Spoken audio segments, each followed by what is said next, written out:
ஞானானந்தமயம் தெய்வம் நிர்மலஸ்படிகாகிருதிம் ஆதாரம் சர்வ வித்யாநாமயக்ரீவம் உபாஸ்மகே. நேயர்கள் அனைவருக்கும் அஸ்ட்ரோகேசையங்காரின் பணிவான நமஸ்காரங்கள். மாத பலன் விஸ்வாவசு வருஷம் சித்திரை மாதம் 14/4/2025 14/5/2025 வரலும் உண்டான பலன்கள். இந்த சித்திரை மாதம் என்பது வருஷத்தின் முதல் நாள், தமிழ் ஆண்டின் முதல் நாள். ஏற்கனவே தமிழ் புத்தாண்டு பலன்கள் தனியாக போட்டிருக்கேன், பாருங்க. இப்போ இந்த புது மாதத்தின், அதாவது சித்திரை மாதத்தின் பலனில் முதல்ல இந்த மாதத்தினுடைய கிரகச்சாரங்கள் என்னென்ன மாற்றங்கள் வருது, அது தவிர இந்த மாதத்தில் வரக்கூடிய, அதாவது கிரகங்களுடைய மாற்றங்கள் என்னென்ன இருக்குது அப்படின்றத பார்ப்போம். அதுக்கப்புறம் இந்த மாதத்தினுடைய பலன்கள் என்னென்னன்றதை பார்ப்போம், ஒரு ராசியாக. அதற்கு பிறகு இந்த மாதத்தில் எந்தெந்த ராசிக்காரர்களுக்கு சந்திராஷ்டமம் வருது, என்னென்ன நாட்கள் அப்படின்றதையும் பார்க்கலாம். முதல்ல இந்த மாதத்தினுடைய கிரகச்சாரங்கள், அதாவது கோள்களின் மாற்றங்கள் என்னென்ன அப்படின்னு பார்ப்போம். சித்திர மாதம்னு சொன்னோம் என்னன்னா, மேஷத்தில் சூரியன் உச்சம் பெற்று போயிருக்கக்கூடிய காலகட்டம். மேஷத்தில் சூரியன் இருக்கக்கூடிய காலகட்டத்தை சித்திர மாதம்னு சொல்கிறோம். புது வருஷமும் பிறகுறது. 2ஆம் இடம்னு சொல்லக்கூடிய ரிஷபத்தில் குரு, கடகத்தில் செவ்வாய் நீச்சப்பட்டு போகிறார். அது தவிர கன்னியில் கேது. இந்த மாதத்தில் சனி பகவான் சித்திர மாதத்தில் கும்பத்தில் ஆட்சி பெற்ற மூல திரிகோண வீட்டில் இருக்கார். அது தவிர இந்த மாதத்தினுடைய 12வது ராசி, அதாவது மீனத்தில் ராகு, சுக்கிரன் மற்றும் புதன், இந்த 3 கிரகங்கள் இருக்கு. இந்த மாதத்தினுடைய மாற்றங்கள் என்னென்ன அப்படின்னு பார்த்தோமே ஆனால், 26/4/2025 அன்னைக்கு ராகு கேது, அதாவது வருஷ கிரகங்கள்னு சொல்லக்கூடியது ராகு கேது 1.5 வருஷத்துக்கு ஒரு தடவை மாறுறது. மாற்றங்களை, அதாவது ராகு மீனராசியிலிருந்து கும்பராசிக்கும், கேது கன்னிராசியிலிருந்து சிம்மராசிக்கும் போகிறார். ராகு கேதுவினுடைய பெயர்ச்சி தனியாகவே போட்டிருக்கேன், பாருங்க. மேஷம் முதல் மீனம் வரை தனித்தனியாக போட்டிருக்கேன். அது தவிர பார்த்தோம்னா இந்த மாதம் 30/4/2025 அன்னைக்கு புதன் மேஷ ராசிக்கு போகிறார். அதற்கு பிறகு இந்த மாதத்தில் வரக்கூடிய இன்னொரு மாற்றம் என்ன அப்படின்னா, வருஷ கிரகமான குரு மாறுறார்.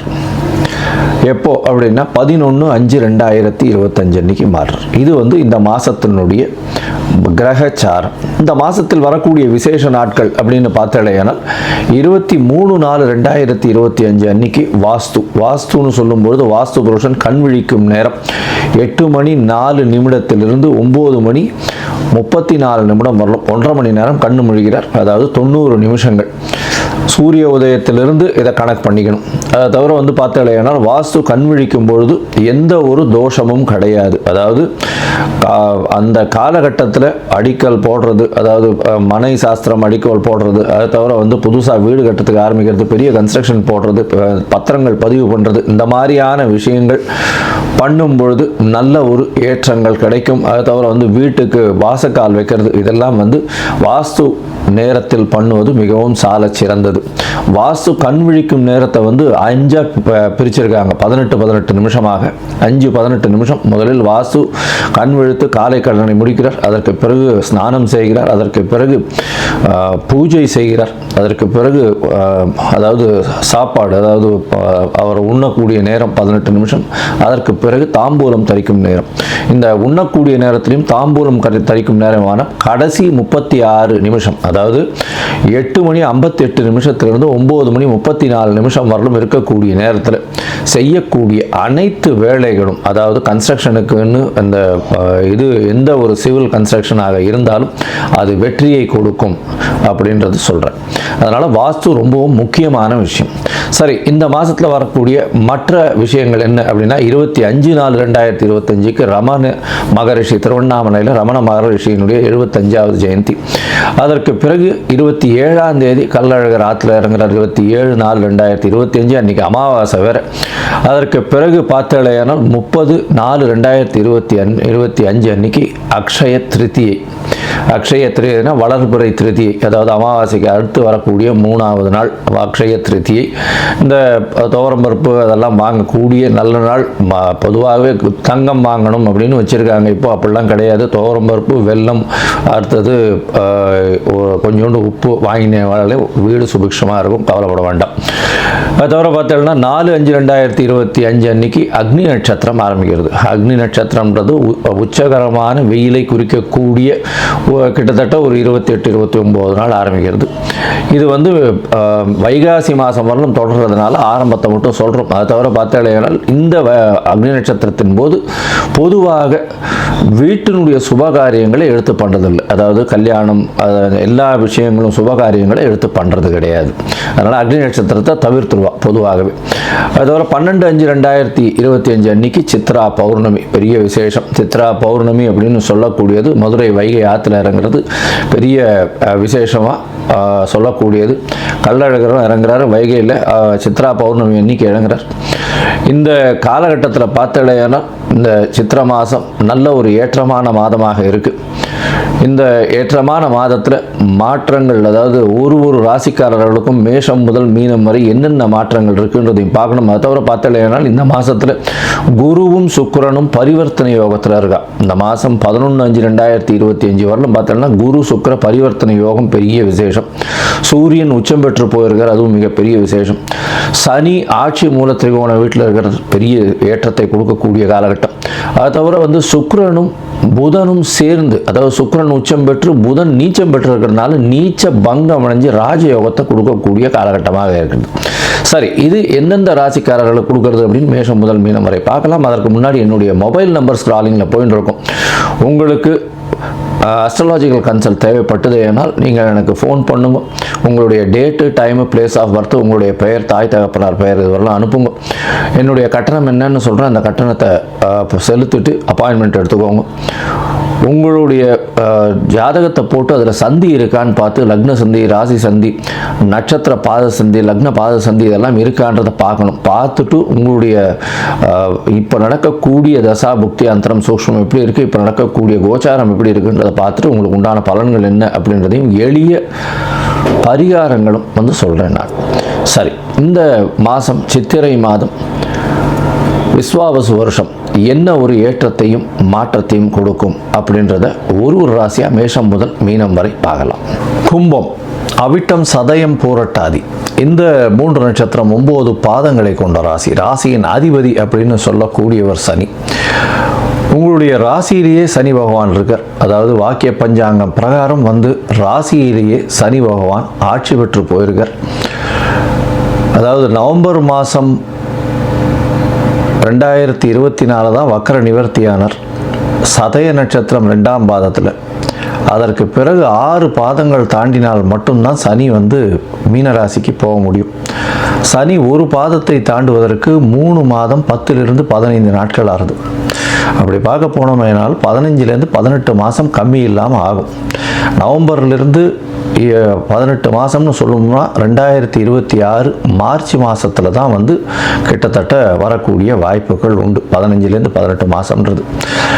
அதனால் இந்த காலகட்டத்தில் சனி பயிற்சி கிடையாது. உங்களுடைய ராசியிலேயே தான் சனி ஜென்மத்திலேயே இருக்கார்.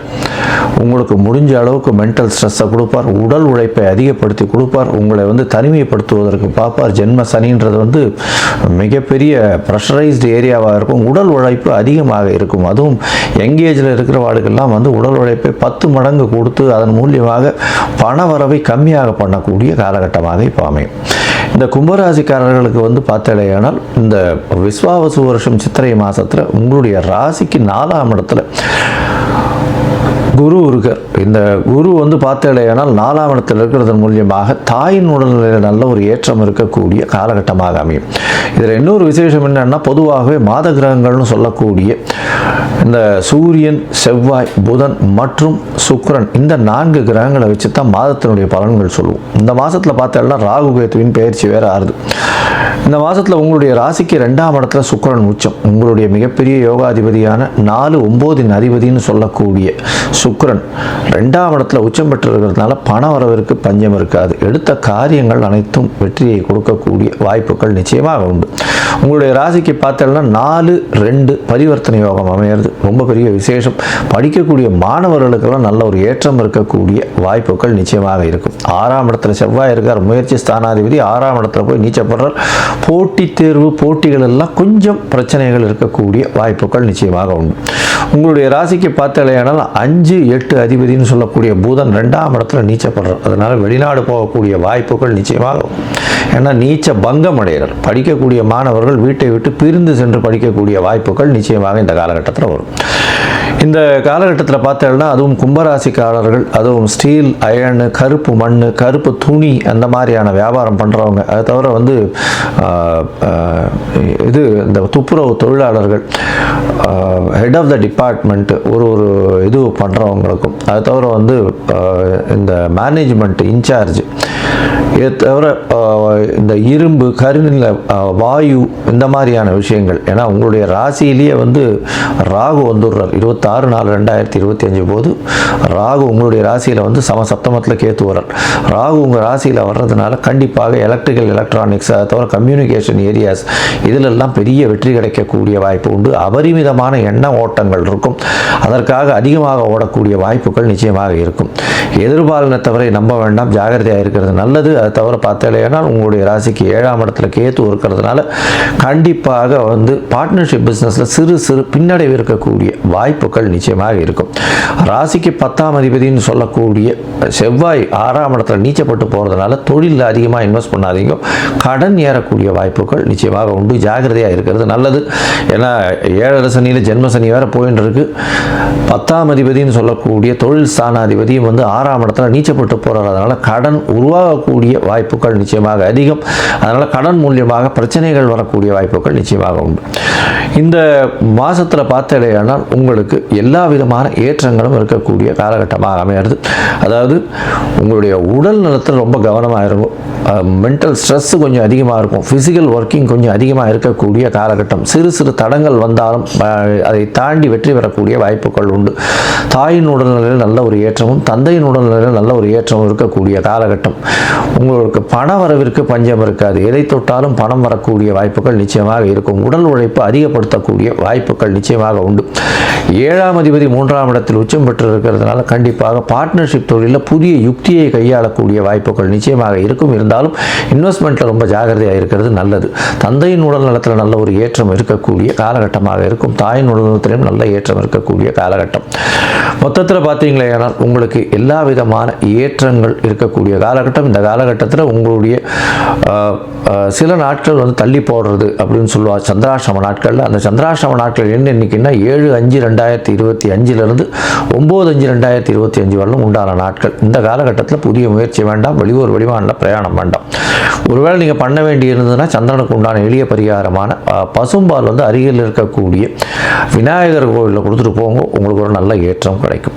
இந்த மாதத்தில் வந்து இந்த கால பைரவரை வழிபட்டு வாங்கும். அதாவது தேய்பிரை அஷ்டமியில் கால பைரவரை வழிபட்டுட்டு வர்றதன் மூலியமாக அவருக்கு தேங்காயை உடைச்சி அந்த 2 மூடியிலையும் நல்லெண்ணெய் விட்டு விளக்கு திரி விளக்கு போட்டு ஏற்றுங்க. பஞ்சு திரி போடாதீங்க, நூல் திரி போட்டு விளக்கு ஏற்றுங்க. அது பண்ணுறதன் மூலியமாக உங்களுக்கு எல்லா விதமான ஏற்றமும் மாற்றமும் இந்த மாதம் வந்தே தீரும்.